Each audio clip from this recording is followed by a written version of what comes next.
Praise the lord. ಕರ್ತನಿಗೆ ಸ್ತೋತ್ರವಾಗಲಿ. ಈ ದಿವಸವೂ ಕೂಡ ಈ ಮಧ್ಯರಾತ್ರಿಯಲ್ಲಿ ಒಂದು ವಾಕ್ಯವು ನನ್ನ ಎಚ್ಚರಗೊಳ್ಳುವಂತೆ ಮಾಡಿತು.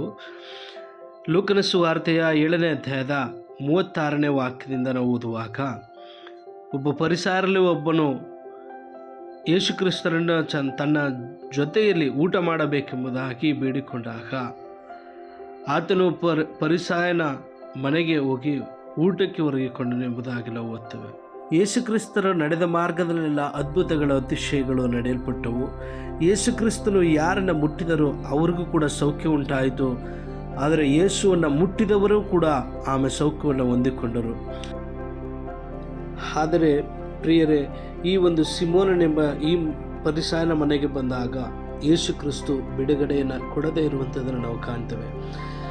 ಆ ವಾಕ್ಯ ಭಾಗವನ್ನು ಧ್ಯಾನಿಸುವಾಗ ಆ ಮನೆಗೆ ಬಂದಂಥ ಒಬ್ಬ ದುರಾಚಾರಿ ಆದಂಥ ಒಬ್ಬ ಹೆಂಗಸು ತನ್ನ ಕೈಯಲ್ಲಿ ಒಂದು ಸುಗಂಧದ ತೈಲದ ಭರಣಿಯನ್ನು ತೆಗೆದುಕೊಂಡು ಬಂದು ಅವನ ಪಾದದಲ್ಲಿ ಸುಗಂಧದ ತೈಲವನ್ನು ಹಚ್ಚುತ್ತಾ ಅವಳ ಕಣ್ಣೀರಿನಿಂದ ಆ ಪಾದಗಳನ್ನು ತೊಳೆಯುವುದನ್ನು ನಾವು ಕಾಣ್ತೇವೆ.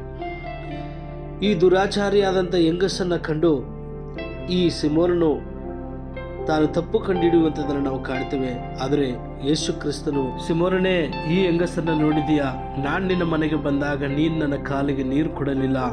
ಇವಳಾದರೂ ನನ್ನ ಕಾಲುಗಳನ್ನು ಕಣ್ಣೀರಿನಿಂದ ತ್ಯಾವ ಮಾಡಿ ತನ್ನ ತಲೆ ಕೂದಲಿನಿಂದ ಒರೆಸಿದಳು. ನೀನು ನನಗೆ ಮುದ್ದಿಡಲಿಲ್ಲ. ಇವಳಾದರೂ ನಾನು ಒಳಗೆ ಬಂದಾಗಿನಿಂದ ನನ್ನ ಕಾಲಿಗೆ ಮುದ್ದಿಡುವುದನ್ನು ಬಿಡಲಿಲ್ಲ. ನೀನು ನನ್ನ ತಲೆಗೆ ಎಣ್ಣೆ ಹಚ್ಚಲಿಲ್ಲ. ಇವಳಾದರೂ ಸುಗಂಧ ತೈಲವನ್ನು ಕಾಲಿಗೆ ಹಚ್ಚಿದಳು ಎಂಬುದಾಗಿ ಫರಿಸಾಯನ ಕುರಿತು ಯೇಸುಕ್ರಿಸ್ತು ಮಾತಾಡುವಂಥವರಾಗಿದ್ದಾರೆ. ಈ ಫರಿಸಾಯನ ಕುರಿತು ನಾವು ತಿಳಿದುಕೊಳ್ಳಬೇಕಾದರೆ ನಮ್ಮ ಜೀವಿತಗಳಲ್ಲಿ ಯೇಸುಕ್ರಿಸ್ತು ನಮ್ಮೊಳಗಡೆ ಇದ್ದಾರೆ. ಯೇಸುಕ್ರಿಸ್ತು ನಮ್ಮ ಸಂಗಡ ಮಾತಾಡುವಂಥವರಾಗಿದ್ದಾರೆ. ಆದರೆ ಆತನು ನಮ್ಮ ಸಂಗಡ ಇರುವಾಗ ಆತನನ್ನು ನಾವು ಪ್ರೀತಿಸಬೇಕು. ಆತನಿಗೆ ಕೊಡಬೇಕಾದಂಥ ಸಮಯವನ್ನು ಕೊಟ್ಟು ಆರಾಧಿಸಬೇಕಾದಂಥ ರೀತಿಯಲ್ಲಿ ನಾವು ಆರಾಧಿಸಿ ಆತನನ್ನು ಗಣಪಡಿಸಬೇಕಾದಂಥ ರೀತಿಯಲ್ಲಿ ನಾವು ಗಣಪಡಿಸುವಂಥವರಾಗಿದ್ದರೆ ನಮಗೂ ಕೂಡ ಬಿಡುಗಡೆ ಉಂಟಾಗ್ತದೆ. ಇಲ್ಲಿ ಕರೆಯಲ್ಪಟ್ಟಂಥದ್ದು ಫರಿಸಾಯನ ಮನೆಗೆ ಆಗಿದ್ದರೂ ಕೂಡ ಅಲ್ಲಿ ಬಿಡುಗಡೆ ಹೊಂದಿಕೊಳ್ಳುತ್ತಿರುವಂಥ ವ್ಯಕ್ತಿಯೇ ಬೇರೆಯಾಗಿದ್ದಾರೆ. ನಮ್ಮ ಮನೆಯಲ್ಲಿ ಯೇಸು ಬಂದು ಕೂಡ ನಮಗೆ ಬಿಡುಗಡೆ ಕೊಟ್ಟಿಲ್ಲ ಎಂದರೆ ಅದು ಬಹಳ ಕಠಿಣಕರವಾದಂಥ ಒಂದು ದುಃಖಕ್ಕೆ ನಾವು ಒಳಪಡುತ್ತೇವೆ. ಈ ಹೆಂಗಸು ಅಲ್ಲಿ ಯೇಸು ಕ್ರಿಸ್ತನಿಗೆ ತೋರಿಸಿದಂಥ ಪ್ರೀತಿ ಬಹಳವಾದ್ದರಿಂದ ಯೇಸು ಕ್ರಿಸ್ತನು ಆ ಒಂದು ಹೆಂಗಸನ್ನು ಕಂಡು 48ನೇ ವಾಕ್ಯವನ್ನು ಓದುವಾಗ, ನಿನ್ನ ಪಾಪವು ಕ್ಷಮಿಸಲ್ಪಟ್ಟಿವೆ ಎಂದು ಹೇಳಿದನು. ಅಂದರೆ ಯೇಸು ಕ್ರಿಸ್ತುವಿನ ಪಾದವನ್ನು ತೇವ ಮಾಡುವಷ್ಟು ಕಣ್ಣೀರಿನಿಂದ ಬಂದಂಥ ಈ ಹೆಂಗಸು ಆ ಪಾಪದ ಭಾರದಿಂದ ಆಗಿದ್ದಳು ಎಂಬುದನ್ನು ನಾನು ಅರ್ಥ ಮಾಡಿಕೊಂಡೆ.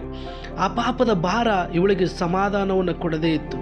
ಆ ಪಾಪದ ಭಾರ ಈ ಒಂದು ಸ್ತ್ರೀಯ ಕಣ್ಣೀರಿಗೆ ಒಂದು ಕಾರಣವಾಗಿತ್ತು.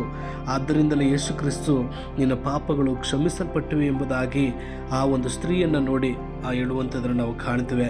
ಆದರೆ 49-50ನೇ ವಾಕ್ಯವನ್ನು ಓದುವಾಗ ಆ ಹೆಂಗಸನ ಒಂದು ನಂಬಿಕೆಯನ್ನು ಕುರಿತು ದೇವರಾತ್ಮನು ಅಲ್ಲಿ ಒಂದು ಮಾತನ್ನು ಹೇಳ್ತಾರೆ. ನಿನ್ನ ನಂಬಿಕೆ ನಿನ್ನನ್ನು ರಕ್ಷಿಸಿದೆ, ಸಮಾಧಾನದಿಂದ ಹೋಗು ಎಂಬುದಾಗಿ ಒಂದು ಮಾತನ್ನು ಹೇಳ್ತಾರೆ.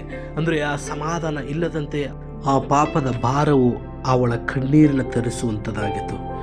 ಪ್ರಿಯರೇ, ಈ ದಿವಸಗಳಲ್ಲಿ ನಮ್ಮಲ್ಲಿ ಹಲವಾರು ರೀತಿಯಾದಂಥ ನೋವು, ಭಾರಗಳು, ಹಲವಾರು ರೀತಿಯಾದಂಥ ದುಃಖಗಳು ನಮ್ಮನ್ನು ಆವರಿಸಿಕೊಂಡಿದೆಯಾ? ಕ್ರಿಸ್ತನನ್ನು ನಾವು ಪ್ರೀತಿಸುವಂಥವರಾಗಿರೋಣ. ಕ್ರಿಸ್ತನ ಪಾದವನ್ನು ನಮ್ಮ ಕಣ್ಣೀರಿನಿಂದ ತೊಳೆಯುವಂಥವರಾಗಿರೋಣ. ನಮ್ಮನ್ನು ಆಳ್ವಿಕೆ ನಡೆಸ್ತಿರುವಂಥ ಎಂಥ ಪಾಪವಿದ್ದರೂ ಕೂಡ ಕ್ರಿಸ್ತನು ನಮ್ಮನ್ನು ಕ್ಷಮಿಸುವಂಥ ದೇವರಾಗಿದ್ದಾರೆ. ಫರಿಸಾಯನಂತೆ ಕಠಿಣ ಮನಸ್ಸುಳ್ಳವರು ನಾವಾಗಿರದೆ, ದೇವರಲ್ಲಿ ತಪ್ಪು ಕಂಡುಹಿಡಿಯುವಂಥವರು ನಾವಾಗಿರದೆ, ನಮ್ಮ ದೇವರು ನಮ್ಮನ್ನು ಕ್ಷಮಿಸುವುದಕ್ಕೆ ಯಾವ ಮಾರ್ಗವನ್ನು ಇಟ್ಟಿದ್ದಾನೆ ಎಂಬುದನ್ನು ನಾವು ಅರಿತುಕೊಂಡು ನಾವು ದೇವರಿಗಾಗಿ ಆ ಮಾರ್ಗದಲ್ಲಿ ನಡೆಯುವಂಥವರಾಗಿರೋಣ. ಕರ್ತನು ನಿಮ್ಮೆಲ್ಲರನ್ನು ಆಶೀರ್ವದಿಸಲಿ.